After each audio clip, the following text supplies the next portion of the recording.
C'était il y a un peu plus d'un mois et demi. Le comédien Matthew Perry était retrouvé mort dans son jacuzzi à son domicile de Los Angeles. Il avait 54 ans et on connaît maintenant la cause de son décès. Bonjour Fanny Wegscheider, on va voir cela avec vous. Qu'est-ce qui a tué la star de Friends ? Eh bien, on en sait plus en effet sur les raisons de ce décès, révélé hier dans le rapport d'autopsie du Bureau de médecine légale de Los Angeles. La mort de Matthew Perry a été causée par les effets aigus de la kétamine.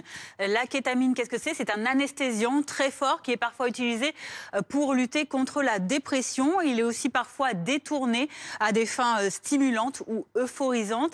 Et hier, c'est en quantité très élevée que ce rapport révèle qu'ils ont été retrouvés, que cette kétamine a été retrouvée dans le sang de l'acteur, des quantités qui pourraient avoir causé une surstimulation cardiovasculaire et une insuffisance respiratoire qui aurait mené à cette mort. C'est en tout cas les principales pistes évoquées parce qu'il y a d'autres causes, d'autres facteurs qui ont été identifiés également et mis en relief dans ce rapport d'autopsie, comme la noyade. Vous le disiez, il a été retrouvé, Matthew Perry, dans son jacuzzi à son domicile.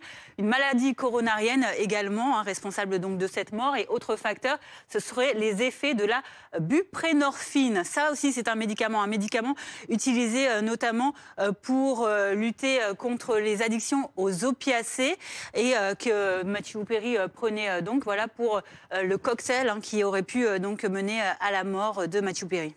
Fanny, ce n'était pas un secret, l'acteur souffrait de nombreuses addictions. Oui, en effet. Alors, regardez, il y a en effet ce tableau assez noir qu'a dressé Matthew Perry dans ce livre, ses mémoires qu'il a publié l'année dernière, Friends, Mes amours, et cette chose terrible, ce sont ses addictions aux médicaments, à l'alcool. Il a commencé à boire à seulement 14 ans, Matthew Perry. Des médicaments qui l'ont mené à 65 cures de sevrage. Il a dépensé 9 millions de dollars au moins pour essayer de traiter toutes ces addictions. Il disait qu'au plus fort, il pouvait prendre jusqu'à 55 pilules d'opiacés par jour. C'est dire la gravité de ces maux dont il a parlé donc ouvertement dans ce livre. Alors, cause ou conséquence, il était également atteint de dépression, de grave anxiété également. Tout cela, il a raconté donc dans ce livre et il comptait également le raconter à l'écran, au cinéma, dans un film. Merci.